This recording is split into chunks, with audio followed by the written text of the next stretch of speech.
So let's just enjoy 3 sound of the bells. And if you could, please sit upright, back upright, and relax your whole body and calming your mind. Just really enjoy each other company. Feel the energies around us, the pleasant, the kindness, the joy, the happiness.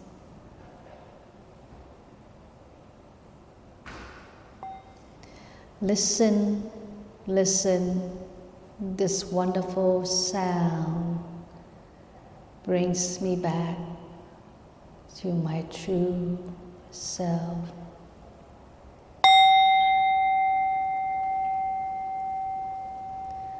Breathing in, I know that I'm breathing in.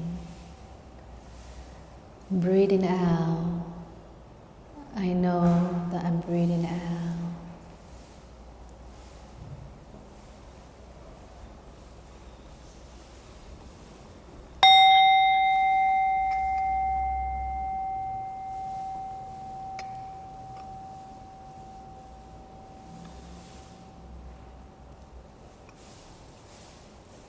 Body, speech, and mind are oneness.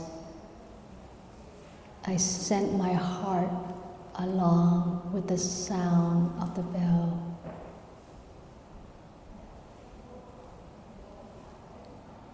May everyone be safe, peace, free from affliction, sorrow, and sadness.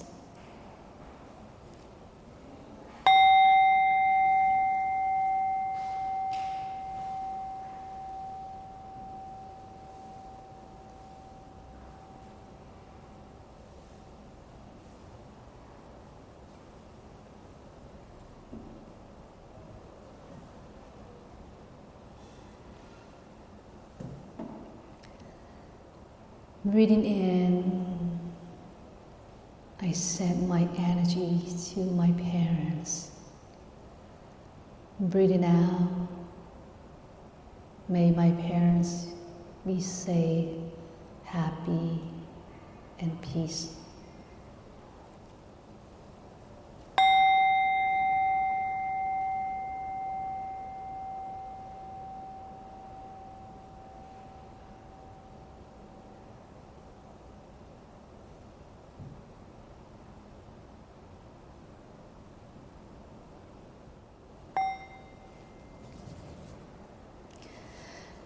Dear friends, today is Sunday afternoon, August 17th, 2025. How's everyone doing? Okay, wonderful. The Buddha said that our mind is like a field. There's every kind of seed in this field. The field is like a garden, sea of love, compassion, understanding, caring, respect, generosity, kindness. But there's also other sea of anger, craving, arrogance, ignorance, delusion, discrimination, violence, hatred.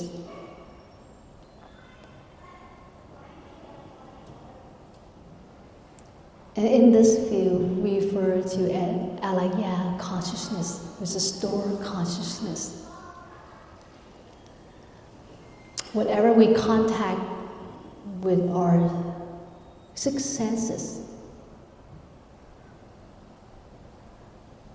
and sense of objects is stored in this consciousness.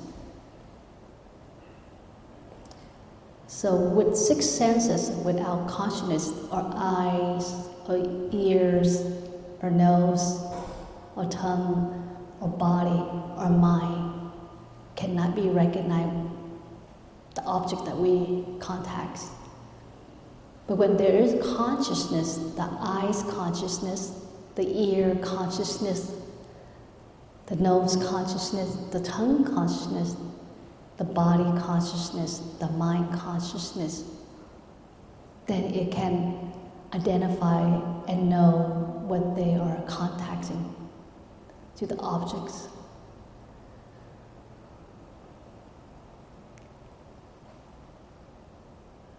So the Buddha said we have to be very careful to what we contact through this sixth consciousness.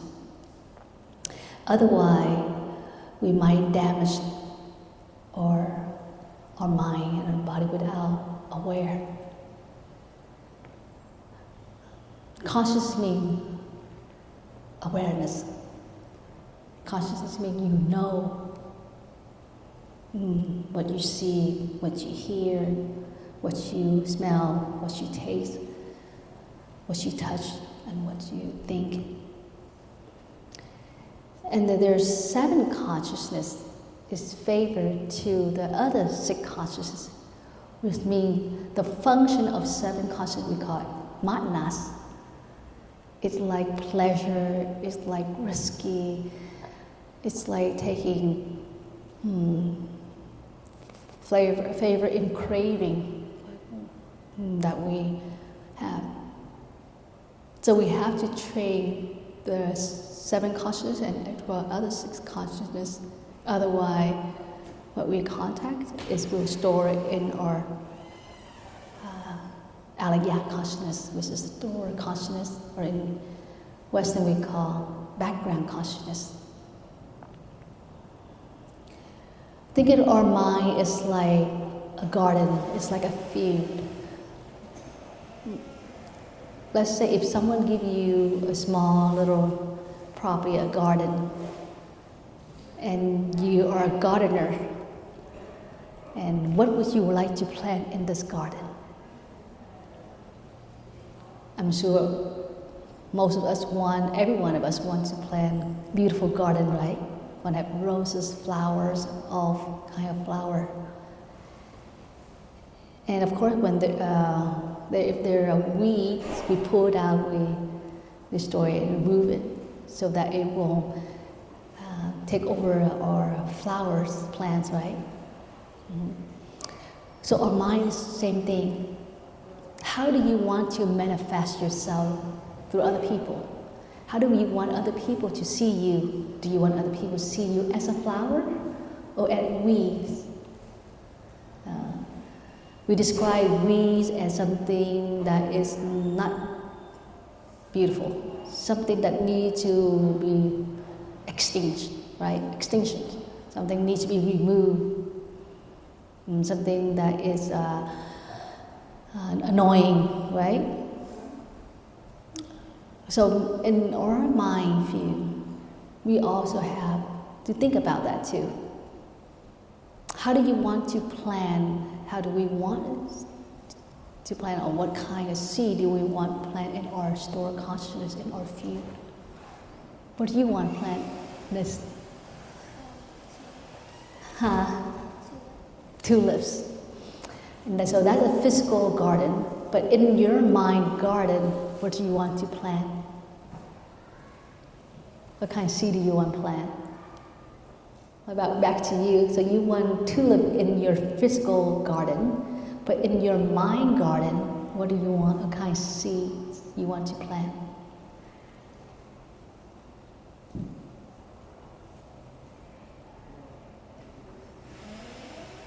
What about you? What kind of seed do you want to plant in your store of consciousness, in your mind garden? Huh? A lotus, so that's a physical garden, but in the mind. So our mind is like a garden, right?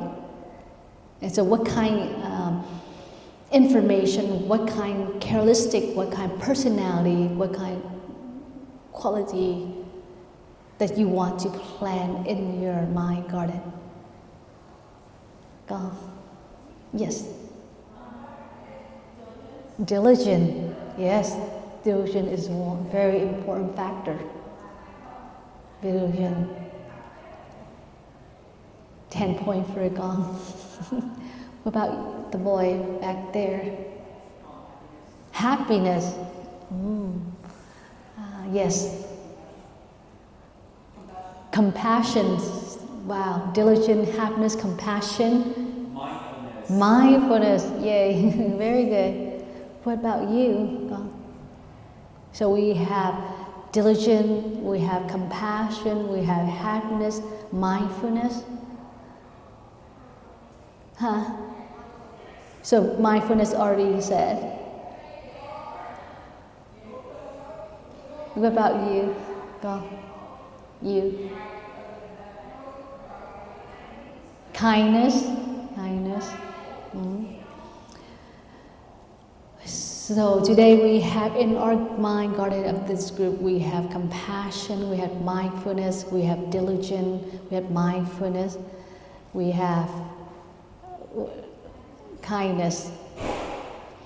And of course, there are many other C's that you have not mentioned, like generosity, respect, love, etc. It's important that we plant those seeds so that when we have a problem, when we face some difficulties and challenges through physically or to mentally or the condition around us, we have something to fight, to transform.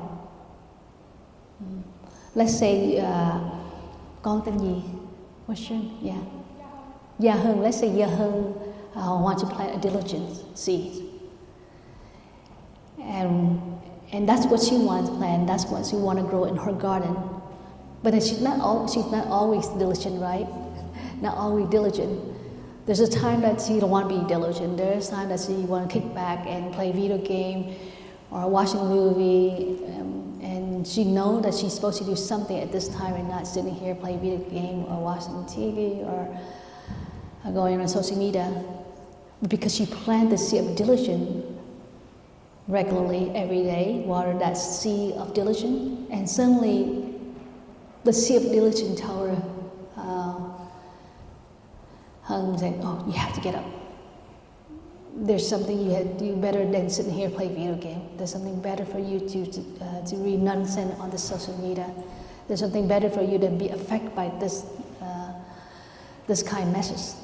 So then her diligence, she pulled out from that zone, pulling out from that condition that she dwelled in, and suddenly she finds something else to do better, like going for a walking, doing a walking meditation, doing her homework, maybe writing a poem because it was in the pleasant. So when you plant those seeds, it's very helpful. We all have kind of a craving, a temptation, and food by distraction around us. But if we don't plant good seeds every day, we forget ourselves. We forget our responsibility. We'll forget our goal, our dream, our true self, our kindness, our love to ourselves and to our parents or family. We forget. But if we plant every day, like for example, we plant mindfulness seed every day, then there will always kind of energy to remind us to be mindful in our speaking, in our thinking, and in our action. So we act with grace.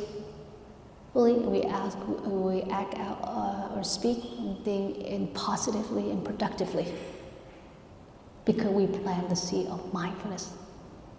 And our mindfulness will not let us do something wrong. Maybe for 1 second, but then suddenly that mindfulness seed snaps us out from that wrong action or wrong speaking or thinking. So it's important that we have to recognize what kind of seed that we want to plant in our mind garden. Every one of you should have very clear respect on that. Because otherwise, the weeds, the unwholesome seed, the seed of craving, anger, delusion, ignorance, arrogance, laziness, will grow and will take over your garden. And the only thing you see in your garden is angry and jealousy and hatred, discrimination, and violence. Because we don't plant the good seeds. But every day we plant the good seed. And then when that seed, craving and hatred arise, the mindfulness seed, the diligence seed, the compassion seed, happiness, transform that. Remove that from our consciousness so that we act with kindness, with mindfulness, with love.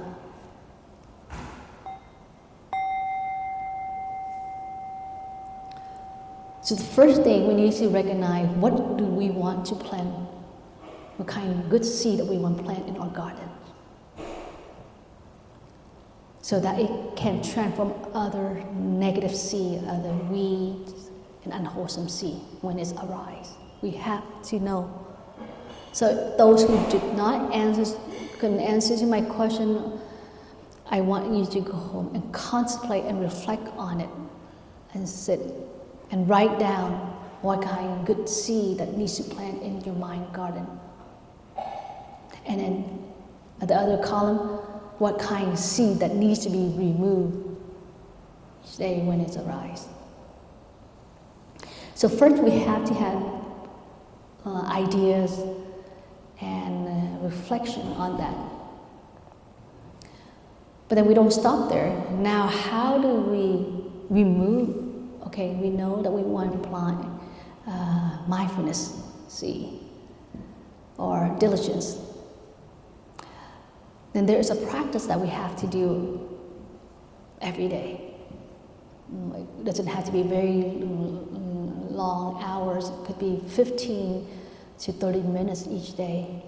We have 24 hours in a day. To take away 30 minutes or 15 minutes is nothing. Yeah. So how do we build the energies of mindfulness or energies of diligence or energies of compassion, kindness? Because everything is an energies, right? So we have to be very clear in our practice. And today I want to share with you some of the simple practice that I share with the adult today. It could be your parent might be in that lecture this morning, and so I want to share the practice with you. So the practice, in order to nurture and grow the good seed that we identify we want to grow in our garden. Again, you guys pick mindfulness, compassion, diligence, love, kindness, and happiness. So the first practice I want to share with you to nurture the seed is practice bowing to the Buddha. We call prostration, touching the earth. La lễ Phật. Did you do this when you come here, right? Always 3 bows, right? What are the 3 bows that you practice? Is it the first bow to take refuge in the Buddha? The second bow to take refuge in the Dharma? And third bow to take refuge in the Sangha. But I want you to be more aware and more mindful in the practice. Because when you practice and if you don't bring your mindfulness into it, you don't bring your awareness into it, you don't bring your concentration into it, wisdom never arises, manifests. You will never see the miracle in your practice.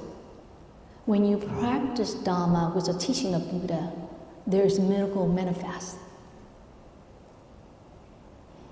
Something comes into your life very smoothly, and you go through life, very light and very liberation and very awakening. Because when you practice, you bring mindfulness, concentration, and therefore wisdom manifests, wisdom born. And so you go through life very skillfully, and very wise in your life. So the first practice, I'd like to invite you every day before you go to school, before you get out of your house, or even you don't go out, how you in the morning when you wake up, you bow three prostrations to the Buddha, to Dharma and Sangha. I assume everyone here have an altar at your home. Do you all have an altar, like a Buddha statue and an altar? What about, is there anyone in here you have a room just to display the Buddha statue only, and where we come in and practice? Anyone here have that kind of room? If you do, you're very lucky. If not, then maybe if you and your sister can share a room, maybe take one room as a practice room, or at the meditation room or Buddha room, whatever you want to call it, just to make you aware in the practice. Because when you have a room to practice, when you have space to practice, you always remember to practice, and always want to take refuge in that room and in that spot, place.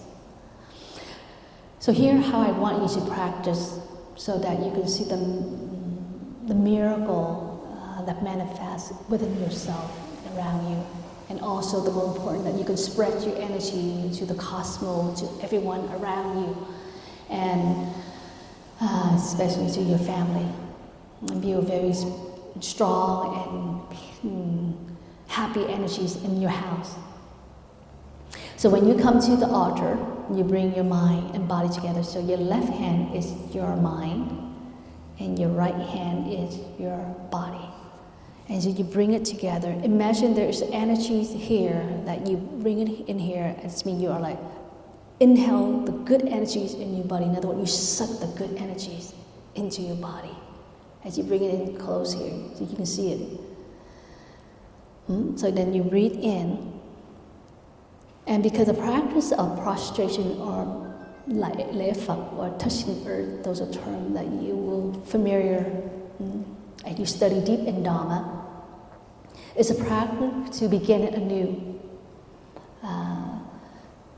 to transform the action of the body, speech, and mind.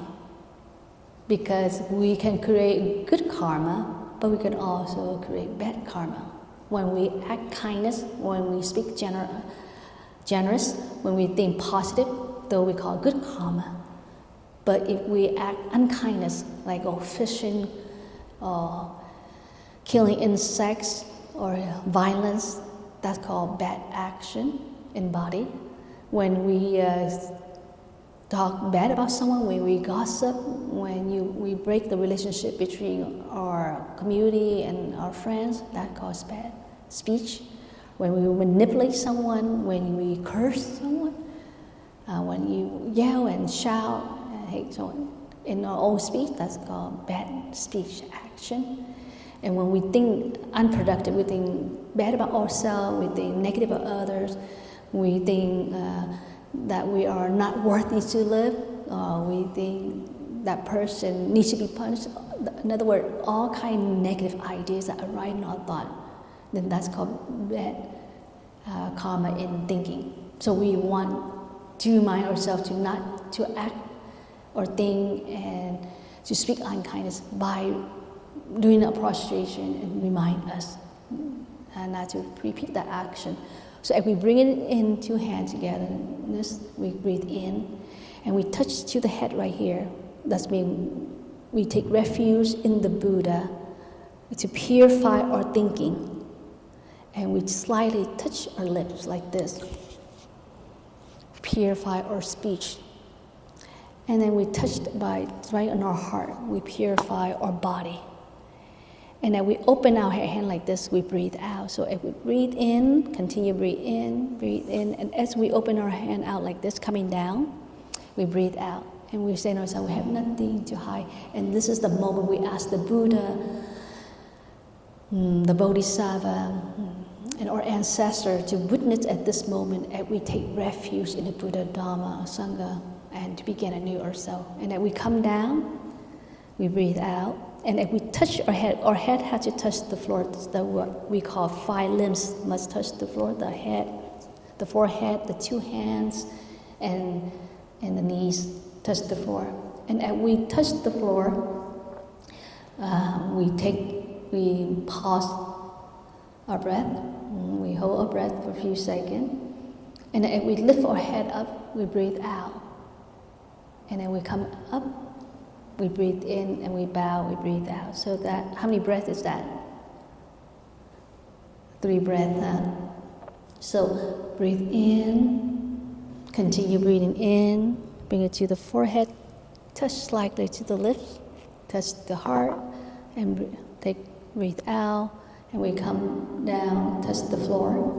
We hold our breath, lift our head up, we breathe out, coming up, breathe in, bring our hands together and bow, bring your head. So every time you join your palm, make sure you do it very gently and beautifully. Some of you have the habit, or some of us have a habit, to do like this, or like this, and not be very sincere in the practice. But when you come in front of the Buddha, you want to express your sincerity, your gratitude to the Buddha, to the great beings, and then we hold our hand right here. So all the fingers have to touch one another. So I don't know, had you guys the verse taking refuge? I take refuge in the Buddha, the one who shows me the way of life. Does that sound familiar to you guys? Do you guys chant that every time you bow to the Buddha? Do you read that? I take refuge in the Buddha, the one who shows me the way of life. Do you recite it here? In Vietnamese. And then how do you say in Vietnamese then? Con gì? Oh, gia đình Phật tử. If you're a Buddhist youth, you have to know this. Otherwise, you are not truly a Buddhist youth. Con về gì? Con về nương tựa.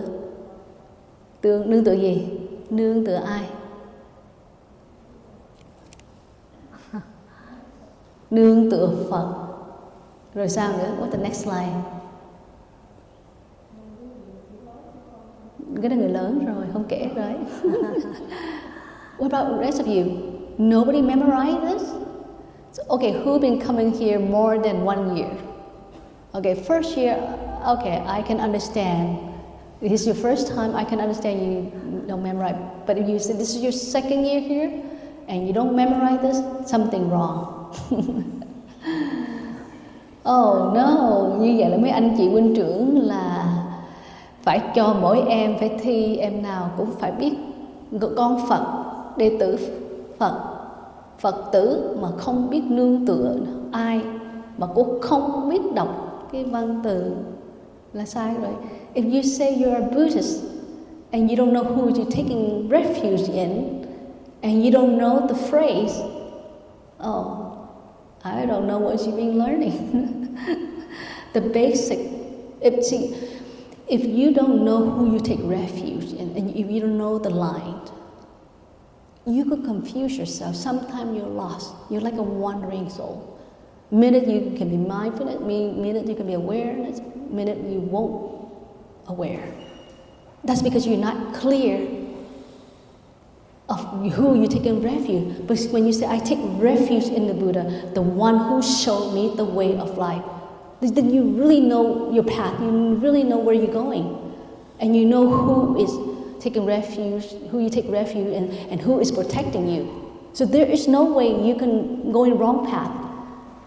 But in this case, you don't know who you take refuge in, you don't know the path, who is leading you, who will guide you, then for sure you're going to get lost. You're going to get lost. So after my talk, I want each and every one of you have to memorize the 3 refuges, the 3 jewels as a Buddhist. Fair? Yeah, fair? Okay. So the first one, you come in the Buddha, and you say, I take refuge in the Buddha, the one who shows me the way of life. So you bow down, touch the earth, but don't come up right away. you take that moment and contemplate. Why do you want to take refuge in the Buddha? Why do you want to take refuge in the Buddha? It's because your parents told you so. Why do you want to take refuge in Buddha, huh? Con? Learning his teaching. What is he teaching? Is teaching us. What is Buddha is teaching us? Teaching us to be happiness and free from suffering. Mm-hmm. Yeah.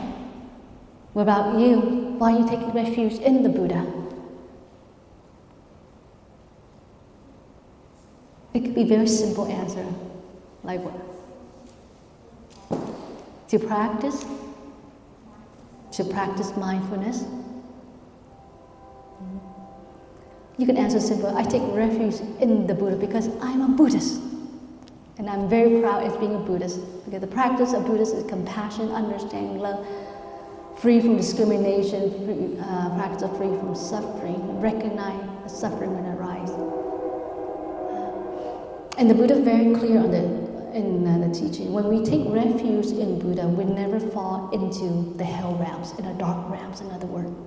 Because we always know that always great beings, the Buddha, the Bodhisattva, our ancestors, spiritual and blessed ancestors, always guide us in the right direction. When you know you take refuge in Buddha and the Buddha in you, you will never feel loneliness.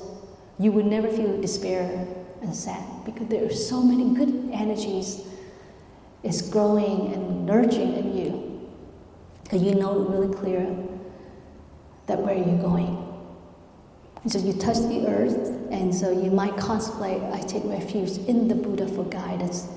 May I cultivate understanding so that I can look at all beings, that include my parents, my sibling, my family, my friends, my teacher, and all sense beings, with kindness, with love, with generosity.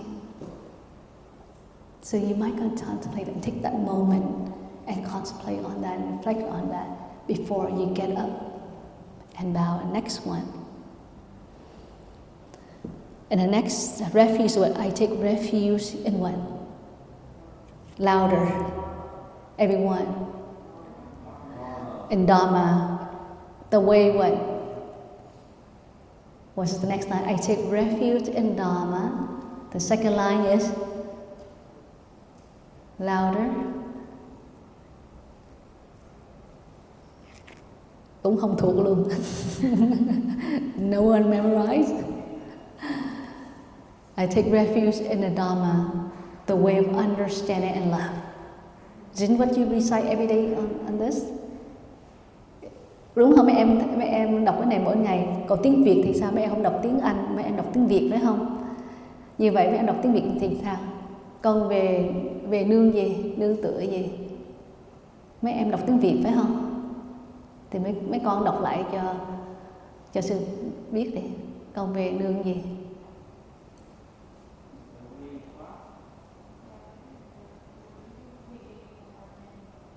Ok, bây giờ có một em, maybe one volunteer recite the three refuges. Đọc 3 cái quy y đó. Who volunteers? So I know that you, because sometimes it's translate. You might read different translation. Okay, who can volunteer? Or together?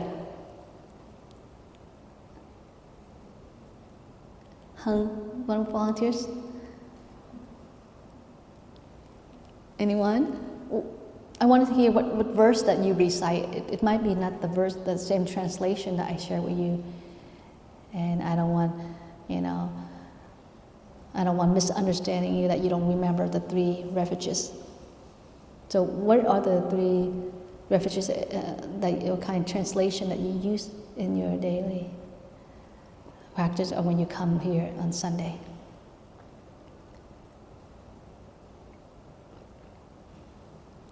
Wow. Are you shy or you don't know? Or you don't remember? 3 quy y mà mấy em không nhớ hả? Còn về nương tựa Pháp, con đường của tình thương và sự hiểu biết.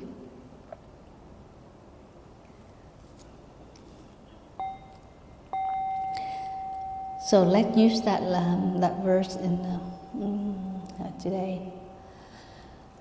So the second vow that we practice touching earth, I take refuge in the Dharma, the way of understanding and love. So the Buddha taught over 84,000 methods, 84,000 Dharma, 84,000 lessons. So that's a lot of teachings, a lot of lessons we can learn from it.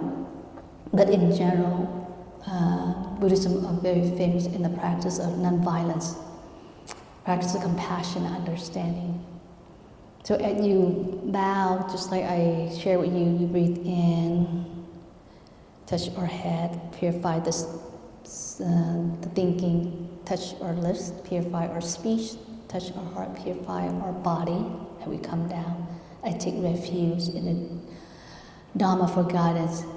May I cultivate understanding and love, so that I bring joy and peace to my parents, to my family, to my teacher, to my society, and all sense beings. And then we touch the earth, and then slowly you come up and you recite a third one. I take refuge in what now? In the Sangha, con về nương tựa tăng.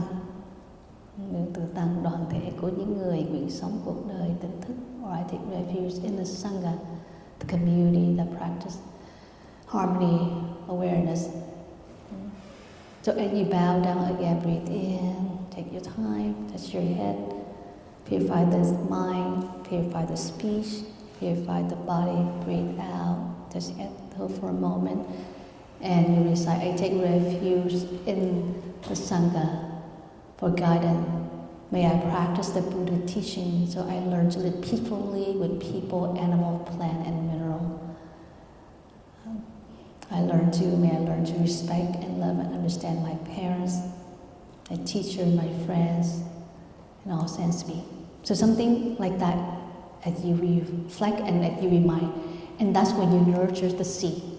Because now you're very clear that you want to plant the seed of happiness, compassion, generosity, understanding, mindfulness. But you need a food, just like you need water, fertilizer, to water your garden in order your tulips can grow, right? Or your lotus flower can grow.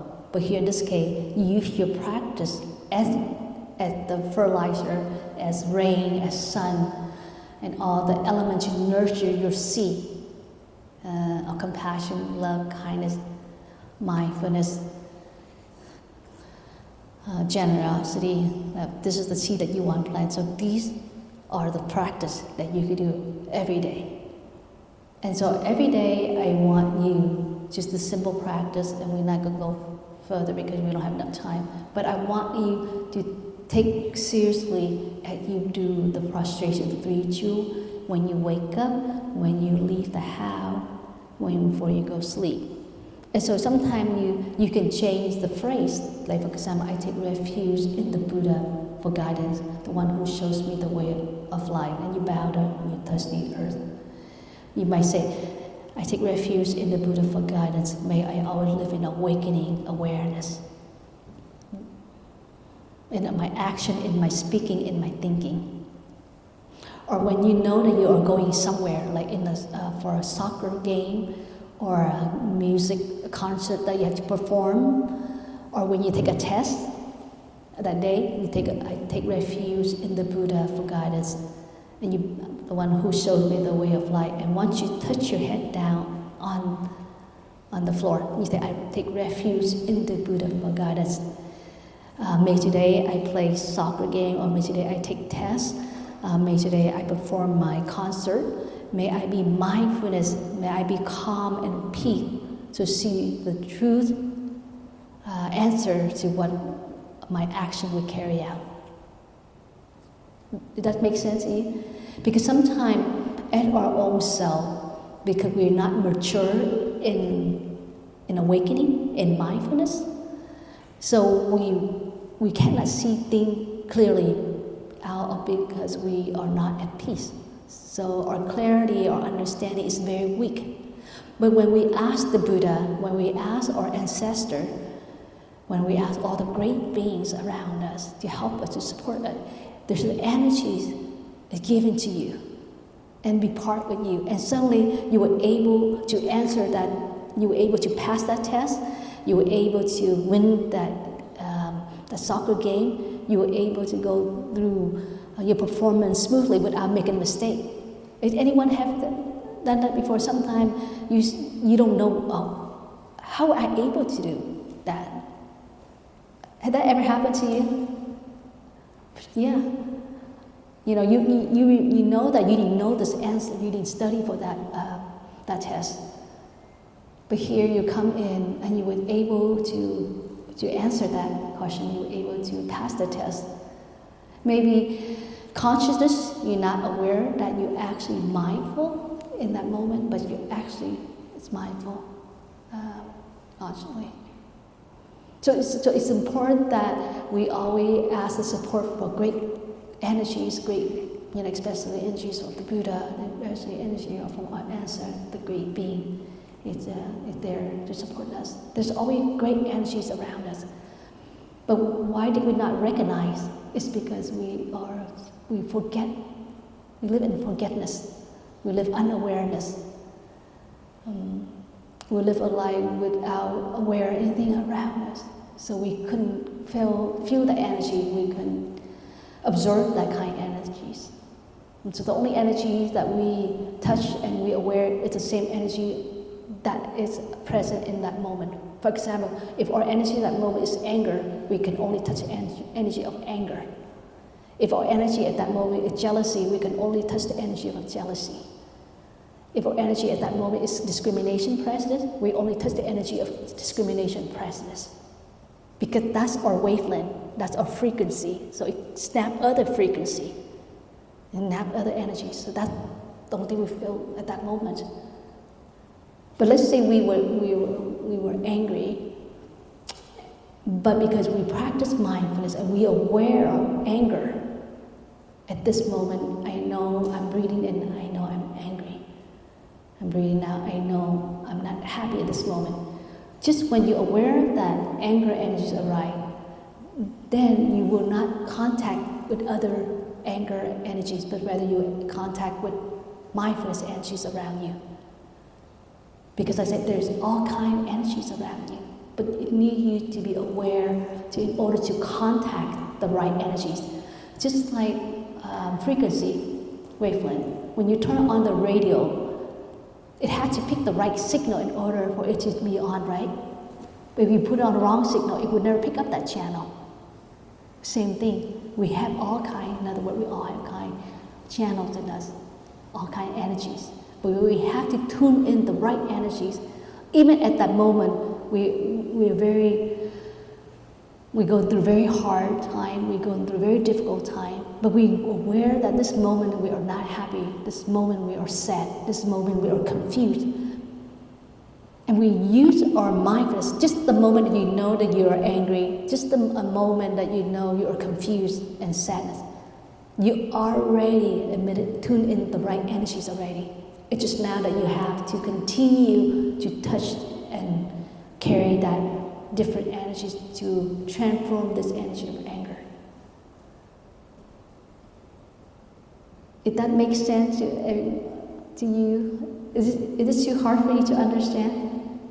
So you all understand what I'm saying today? So, good. Who can come up here and summarize for me? Or you can sit there and summarize. If you all say you understand what I'm saying, this afternoon, I want just one person to summarize. It doesn't have to be a long sharing, few sentences. What do you understand? What did you get out from my Dharma talk today? In your own words, in your own understanding. Who can volunteer? Em nào có thể volunteer.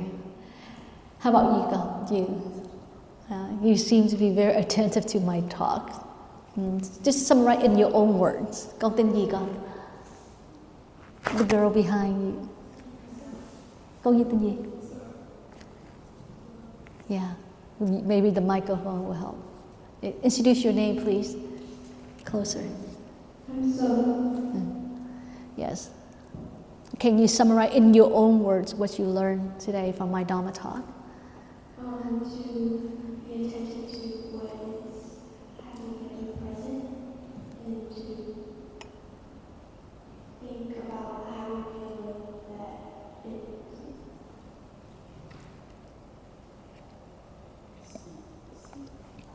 Any other sharing? Hơn con nhé. Hơn con. Yeah. What we should work on in our your mental garden. The mind garden. And you were just telling us to pay attention on what we should get rid of in our garden, our weeds. And to do that, we should know that we need to take refuge in our three jewels and how to do that. And yeah. Very good. How about our guy? Yes. You talked about we shouldn't just do Buddhism, like learn about Buddhism just because our parents did it, and about deep down why we want to do it, and how we will express ourselves, learning Dharma, and the same go for everybody, and take refuge in the Buddha and the ways, and just being mindful out there, using every knowledge that you know about the Buddha's teachings and using it in everyday lives, and just still be mindful about everything. Very good. Excellent.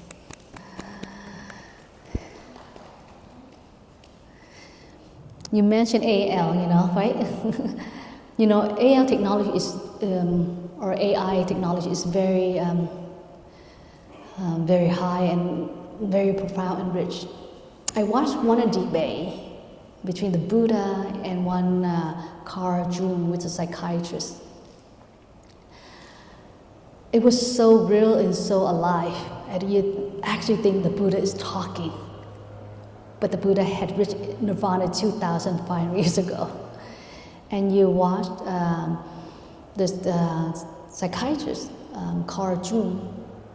He had different perspective in how he worked with his client, his patient, and between these two great people debating, it's just so wonderful. And I think if you watch those kind of debate, you would understand more about Buddhism and why Buddhism is so profound and rich, and people are searching into Buddhism for guidance in their practice mentally and physically too.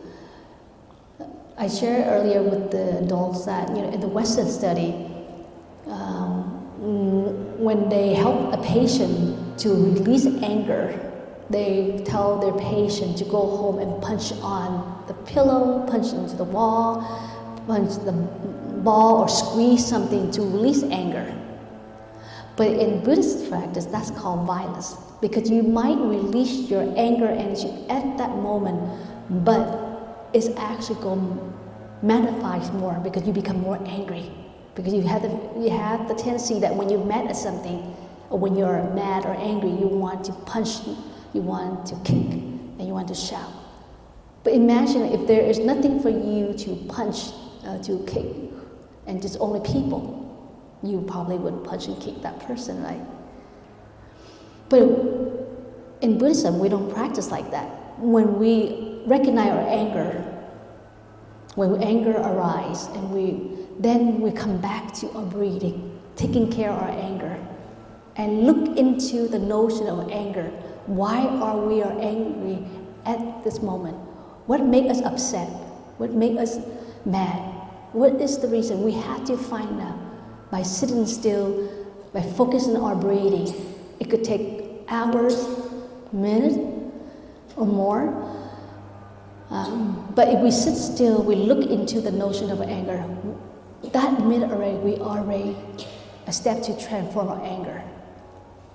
And so now psychiatrists don't teach people like that anymore, especially when the most very famous Zen master in our time, Thich Thanh Dieu, had instituted many retreats to help psychiatrists or health profession to participate in this retreat. They help them a lot, and so they become slowly change how they help their client without using the violence practice.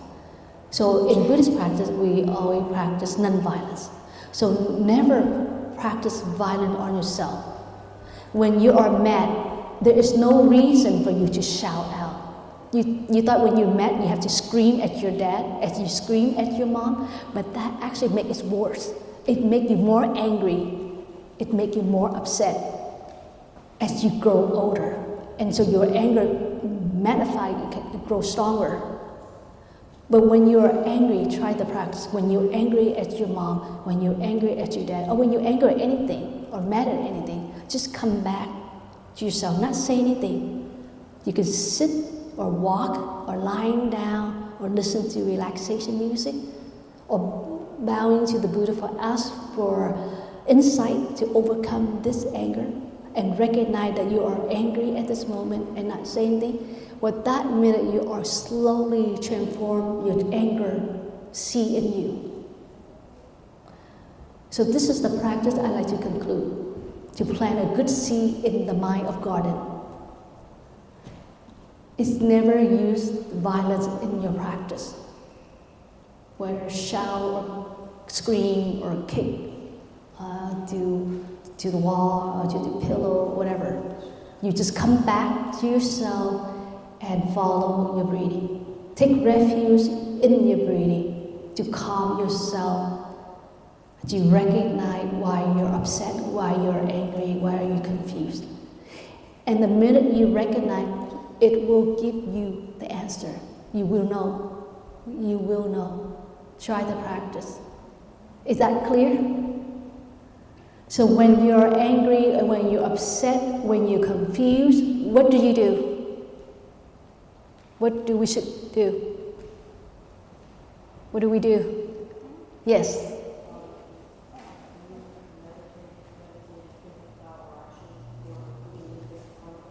Yeah. To be clear, we come back and not say anything and take refuge in our breathing and just pause and breathe mindfully. That's all you do. Or when you are confused about something, don't rush and ask for advice from your friends, especially your friends who don't practice Dharma, who don't practice Buddhism. Don't come there. Just come back to yourself and look deeply to find the answer within. When you're at peace, when you're calm, there will be the answer. There will be a wise answer given to you. There will be insight, answer given to you. And you know answer it. But if it's too hard for you, you can call me. You can call the other Dharma master. You can talk to your parent, but don't come to your friend, especially a friend who don't practice, because they will give you wrong answer. Their perspective never right. We have a couple of friends back there nodding. So be very wise, and the only way we can be wise is by practice mindfully in our living daily life. Or we come back to our breathings, or we come back, take refuge in the Buddha, in Dharma, and the Sangha. Or we know that our parents there to support us. Or we know we have big brothers and sisters here that we are now in the Buddhist youth could take care of us. Or we know that we have the Dharma teacher could take care of us. You don't have to come in to the friend who does not practice. They will not give you the right answer. They will confuse you, and they will give you wrong advice, and you will be regret. So in conclusion, I wish the best in each and every one of you. Plant a good mind garden and transform in your garden. If there's weed in your garden, the unwholesome seed, the seed of anger, craving, discrimination, hatred, jealousy, will then transform that seed by the practice of today. I just give you one practice, actually two, mindfulness, come back to breathing, and also the practice of prostration for 3 jewels. Even though it's 3 bow, but it's very powerful if you do what I just shared with you. Take your time as you bow before the 3 jewels. Thank you very much for your listening, and hopefully my Dharma talk will benefit in your practice, and you remember to do the practice. Important, remember to do the practice. Thank you. So let us enjoy 3 sound of bell, and we send our energies and our love to the whole cosmos.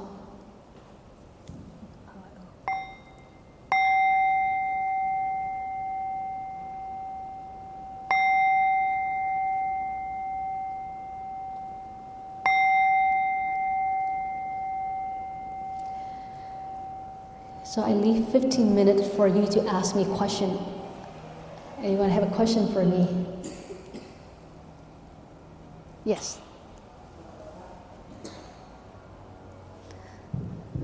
At what age did you take Buddhism seriously, to the point where you moved out to live in a temple, and how was that like?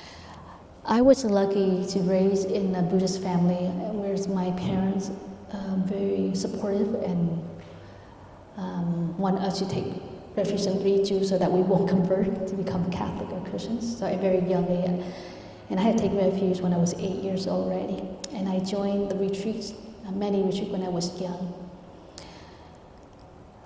And how it's like the practice, to me, I'm always grateful. I'm always grateful in my life that I take refuge in the 3 jewels, that I'm a Buddhist, now that I'm a monk, and practice, continue practice, and very in love with my practice. And now I have the opportunity to travel, to share the Dharma with young friends, both English speaker and Vietnamese, adults and young as well. So it's a wonderful practice, and to me I think it's very ideal to live a monastic life, to live a monk life, and I wish you will be one of that in the future. But if it's not, you can bring Dharma in a different form. As a lay Buddhist, you can spread the Dharma in your where you practice, in, whatever you choose to practice, as a doctor or as a nurse. So I know this one young boy, when he came to retreat, and I was the one leading the retreat and helping him every year he come. But now that he's doctor, so that occasionally he emailed to me, and before he see his doctor, he practiced meditation.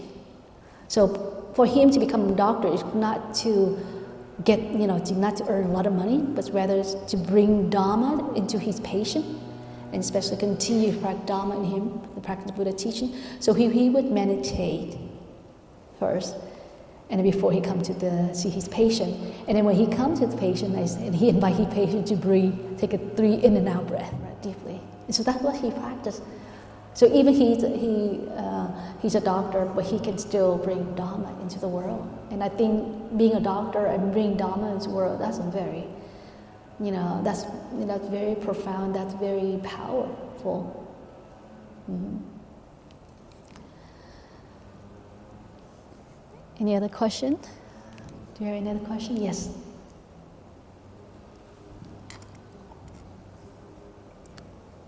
How do you start your day peacefully? Can you repeat that question? How do you start your day peacefully? How do you start your day peacefully? Very good. That is a very good question. That could be a very long, that could be another Dharma talk. So we sit here another hour. How do we start a peaceful day? It's very important when you wake up. The first thing in your mind is gratitude. First thing in your mind is gratitude. The gratitude idea, the gratitude thinking, and recognize you are grateful is very powerful. Just the minute you feel gratitude of this life. In Buddhism, when we speak gratitude, we speak 4 kinds of gratitude. Gratitude to our parents, who give this life to us, provide the material education to us. Gratitude to our teacher who give us Dharma, the teaching of the Buddha, help guide us in the right direction. Help us practice living mindfulness and compassion, love. The third is gratitude to our friends. And our friend, we have academic teacher as well, who support us in our practice, in our life. And gratitude to all sense beings, that mineral, water, earth, all the wonderful elements. So in order for you to start with a happy day, a peaceful day, the first thing in your mind, feel gratitude. Let's say you might not really think about other for gratitude, but you should, when you wake up, you should recognize that you are alive.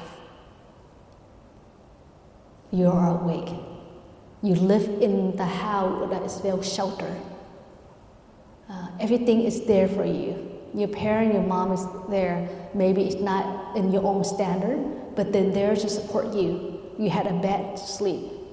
You have the roof you have to cover. And you are awake and you're well at this moment. And when you see that, then already the energies of gratitude fulfill in your thoughts, in your body, in your mind. And so you overcome other challenges because you have so many energies in there. Just think everything is energies, but when you have a lot of positive energies, it's transformed other negative energies. Or even when you wake up, you have a toothache. And so you thought, you don't feel grateful at all because you have toothache. So all the thing is about your pain. But think about that you only have toothache, but you still breathe. You're still able to walk. You're still able to see. You're still able to live in a very happy family. So a person who practices mindfulness, a person who always come back to him or herself, body and mind, always see the wonderful things that we can always be grateful. So to make it short, and maybe next time we can share the one thing. Wake up in the morning with gratitude. And when you gratitude, smile. There's a verse that I'd like you to memorize and to contemplate. Waking up this morning, I smile. Can you repeat after me? Waking up this morning, I smile.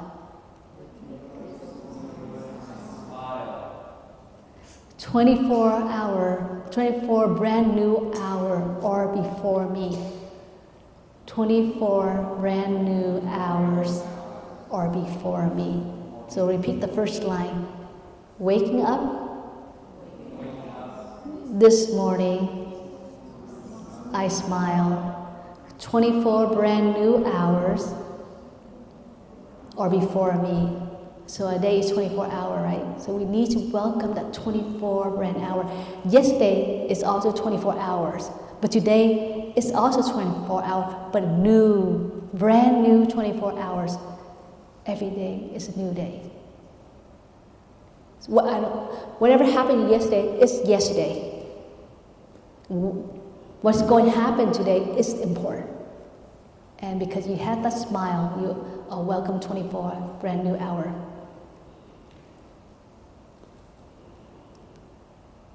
"24 brand new hours are before me. I vow to live mindfully in each moment." Can you repeat after me?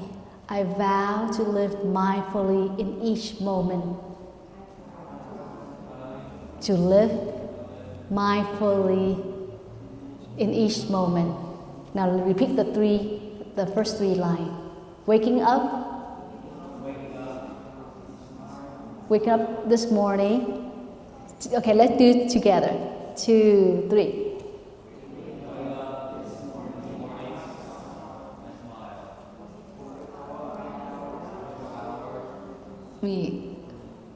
I vow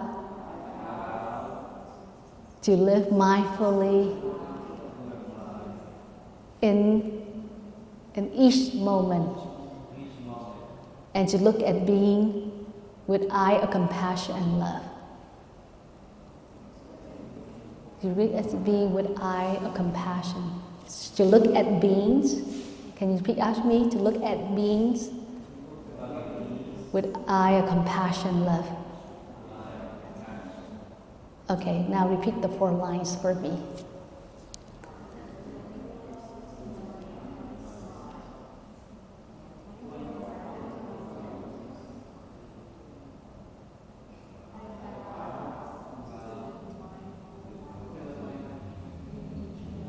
Yeah.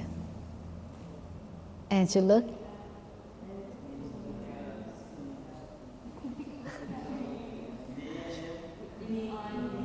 Yay! I think Hung got it. Hung, can you take the microphone and say it out loud for me? Make me proud. Make everyone proud. and then the next person.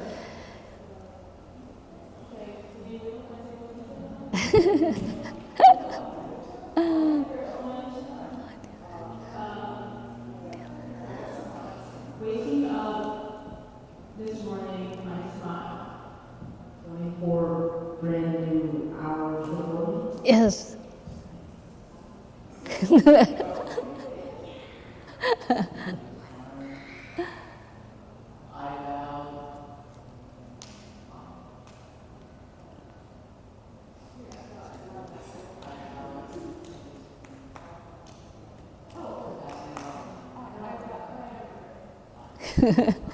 vow To live. Yeah. I vow to live in each moment. I vow to live mindfully in each moment. I vow to live mindfully in each moment. And then I look at beings. And to look at beings with eyes. To look at beings With eyes with the eyes of compassion and love. and understanding. Yay, very good.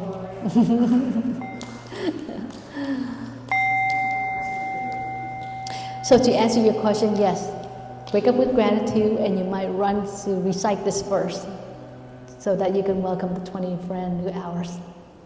And I will guarantee you live a very peaceful life. Any other question? Yeah? Out of all the pillows around the world, what was your favorite experience?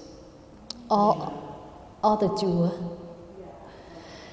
Well, different jewel or monastery they bring,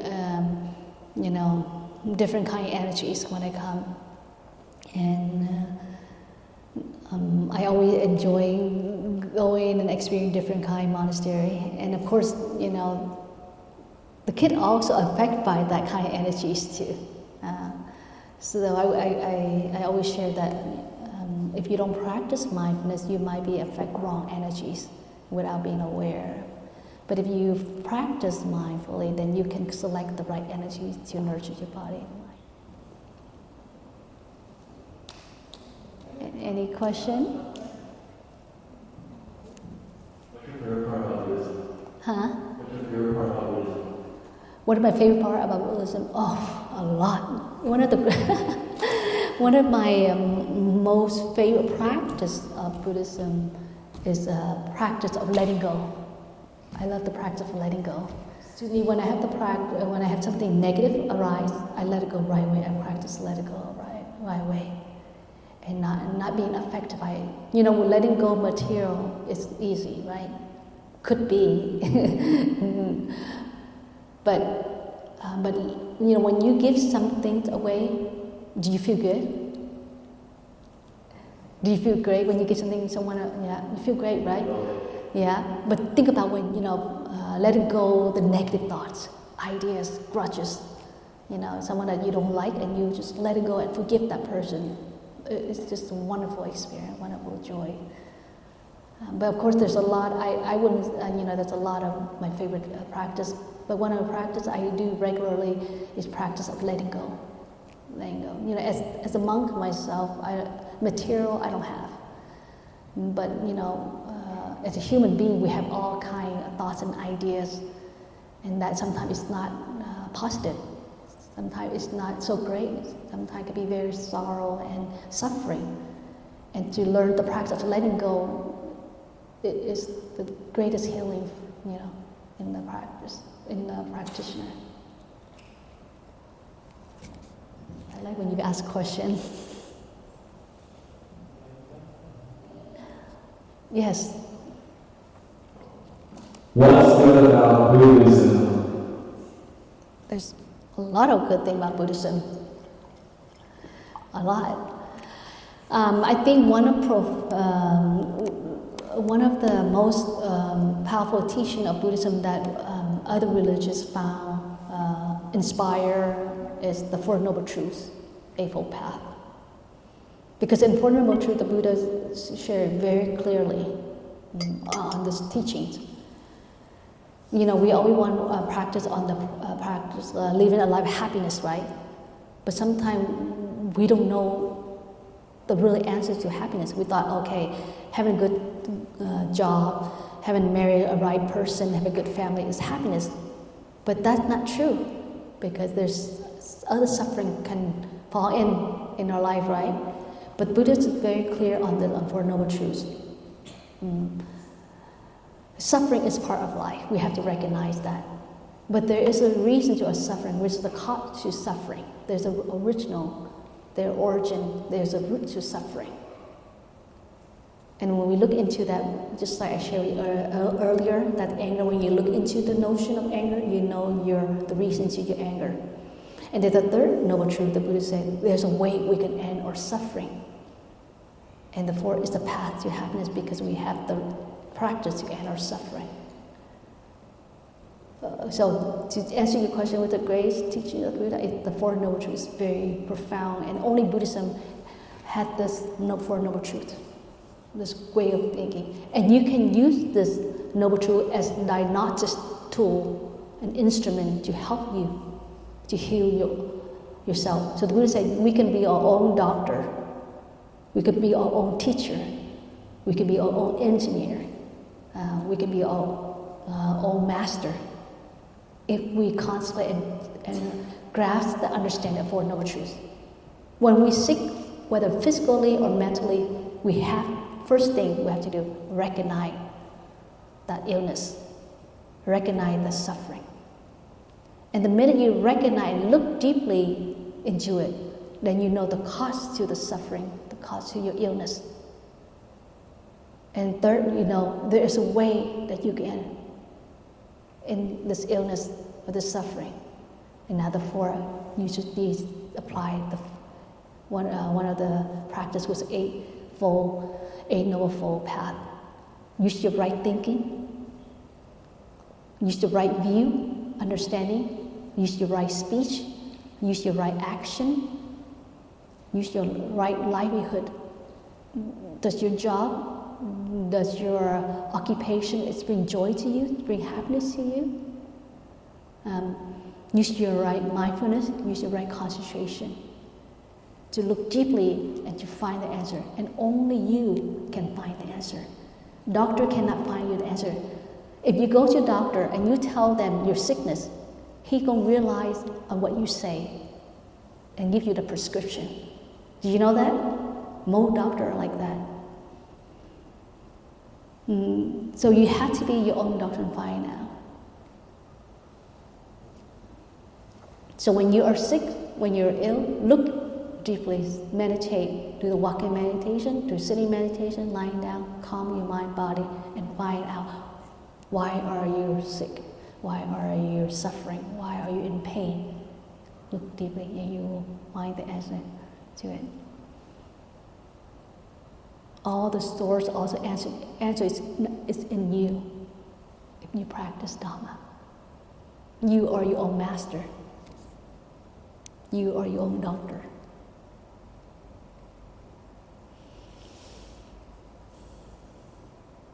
Yes. How do you know you're on the right path? How do I know? You're on the right path. How do you know you're on the right path? When you walk on the path, first you have to do the checking. So everyone here assume that you are, you have taken transmitted 5 mindfulness training, right? So how do you know you're on the right path? By these 5 guidelines. When you walk on the path and you're not killing any beings, you're not harming any being, you protect environment, you protect all beings, then you're on the right path. When you're on the path, you are not stealing any one possession, but you practice generosity, giving, whether material, Dharma, or helping someone free from fear, you're on the right path. When you are not sexual misconduct, you protect happiness. You know who's your partner, you know who you're going to marry, and you know that you will transmit the good jewel in you to that person. You protect the happiness of your family, of yourself, but you also protect the happiness of other people, your neighbor, your community, the children. Then you are on the right path. When you are not lying, manipulation, or using curse, abusive action or words, but you use kindness, you practice deep listening to help that person, to speak the truth, to speak kindness, then you are on the right path. When you're not consuming intoxicant item, you don't drink alcohol, you don't consume unhealthy diet, you don't allow the magazine, books, film, conversation, and social media affect your thinking, brainwash you, losing your well-being, then you are on the right path. Just based on that 5 mindfulness training, 5 precepts, 5 guidelines that the Buddha had teach us over 2,500 years ago, and we abide by that, we observe that, and we study and practice daily. Stick with that, and you will always on the right path.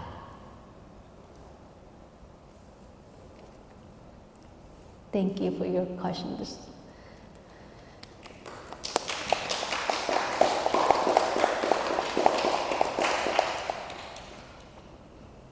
Yeah, question is very important because sometimes when I give a Dharma talk, I just, it's going to be very narrative. It might be not fit into your understanding and to what you want to know. But when you ask a question, it's go directly to you. So it's very helpful to ask a question. So maybe next time, when I come and say give a Dharma talk, you can either ask me questions personally or you write down on a piece of paper, so you have 1 year to see me again. So you have 1 whole year to contemplate, or when you have a problem, you write it down, and then when I come here, instead of giving you my own topic, what I want to share with you, I will answer to your question. I think it will benefit, and it will go straight directly to you. Is that right? And I love answering questions, my favorite thing. Yeah, because I think when I answer the question, I feel like I transmit my Dharma to you directly.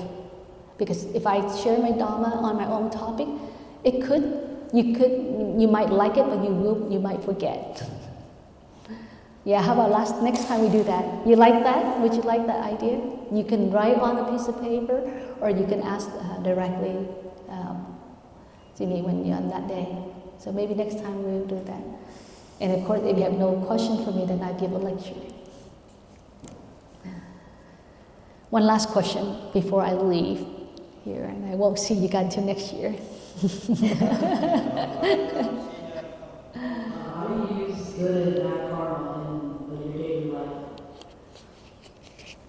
Okay, rephrase that question for me. How do you use good and bad karma in your daily life? You know, as a monk, when I lived in a monastery, I had more opportunity, more time to cultivate good karma than most of you guys.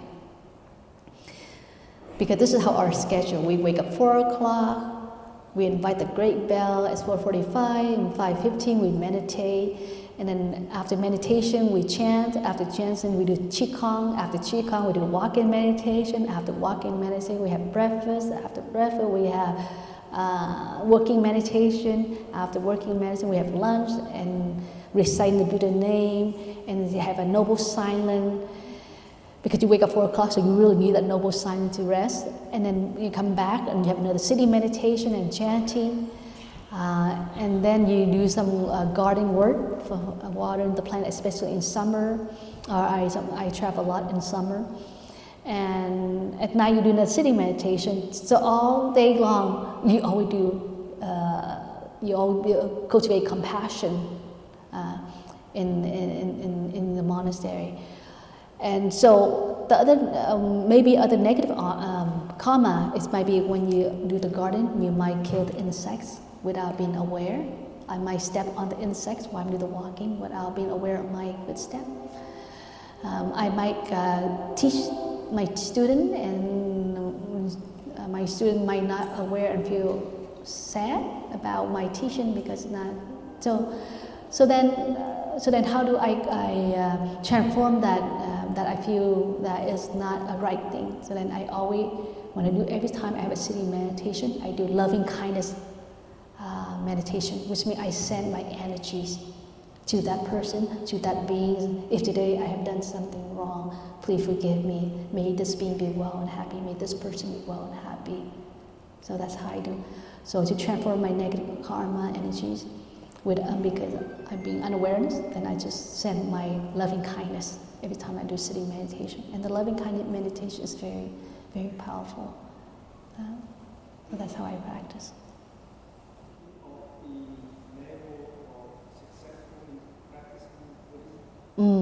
That's a good question. What is the difference between peacefulness and happiness?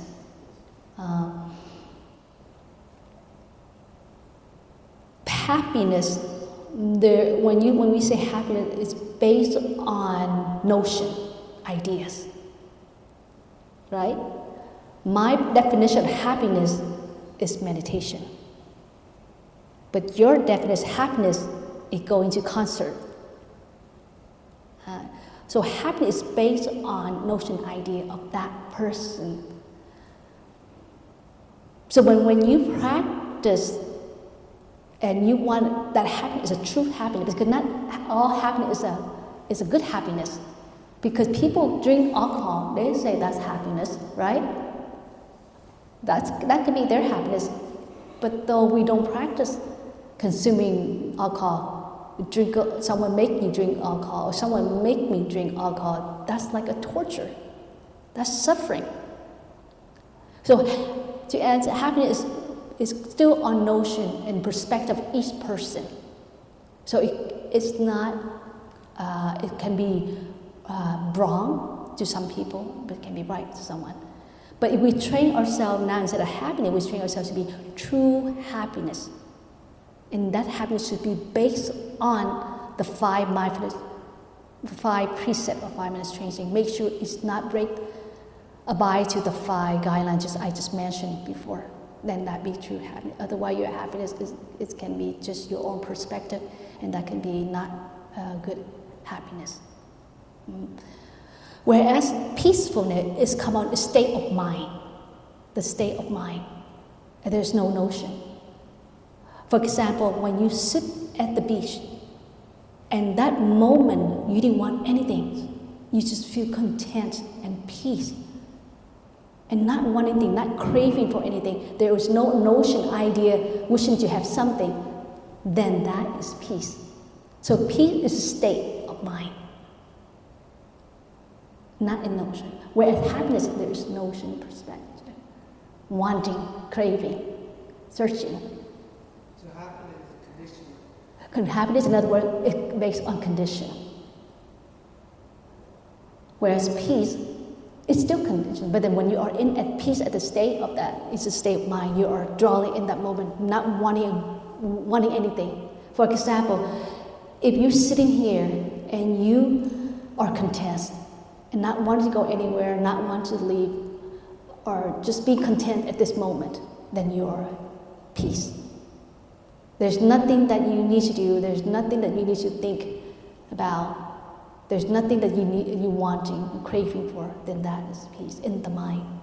So the state, peace is in other words, state of mind. And when you're content, that peace. And then we want to touch this a lot, every day in our daily life. We want to just sit by our mom and not want anything. Just to be enjoy and sit by our mom and dad. And not wishing for anything. And just feel the energy of your mom and dad. That's called peace. But when you sit by your mom and dad, and you know, you're sitting here, so that next moment you can ask, Mom, can you take me to shopping? Mom, can you buy this for me? Or Dad, can you get this for me? Because you already draw the happiness in you, and that's why you sit by your mom and dad. That is why you offer your mom and dad a cup of tea. That's why you hug your mom and dad, to make you happy. Because you want something. You already had the ideas. You already wanted something, so that's happiness. So to make it easy to understand, happiness is still based on conditioned notion ideas, whereas peace is coming with the state of mind and your own inner self. It's coming from the cultivated from inner self, that you do not want anything at the moment. You are content with everything you have, not wanting, chasing anything. Your second question, how successful? Progress of practicing Buddhism. You are measuring on peacefulness. Peacefulness is coming with a state of mind, and only you can taste that. If I say you, this is cold water I'm drinking, you would not know how cold it's you. Maybe to me it's cold, but when you drink it, you say, well, this is not cold, this is too warm. So in the practice, you have to taste the practice, you have to take the Dharma, you have to do the practice in order to see the level of your peacefulness, the level of your practice. Nobody can measure it, because Dharma is vast like an ocean. It's immeasurable, you cannot measure. Right now, I feel great joy. You cannot measure my joy. Because you guys asked a really good question, and I enjoy it very much.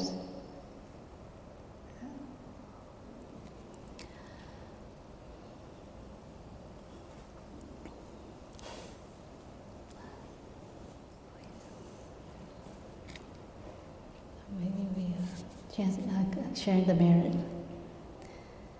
Nguyện đem công